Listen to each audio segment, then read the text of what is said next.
సహోదరి సహోదరులు, నీలో మార్పు వచ్చినప్పుడు, నీలో మార్పు దేవుడు చూసినప్పుడు, దేవుడు నీ జీవితంలో ప్రత్యక్షమవుతాడో, నీ జీవితంలో అద్భుతం చేయడానికి, నీ జీవితాన్ని ఆశీర్వదించడానికి, నీకున్న ప్రతి అవసరాన్ని తీర్చడానికి, నీకోసం దాచిపెట్టిన ప్రతి ఆశీర్వాదాన్ని నీకు కనపరచడానికి దేవుడు తను తాను కనపరుచుకుంటాడు.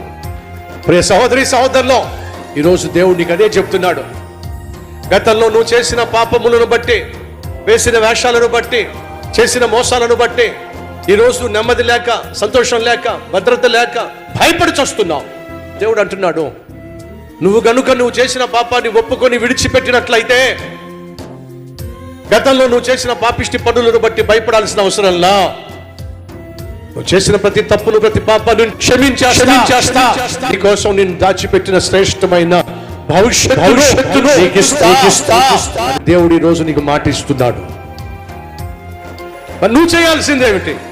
ఆ తర్వాత జీవితాన్ని విడిచిపెట్టేసాయి, అపవిత్రమైన జీవితాన్ని వదిలిపెట్టేసాయి, యథార్థంగా నీతిగా జీవించడానికి నిన్ను నువ్వు అప్పగించుకో.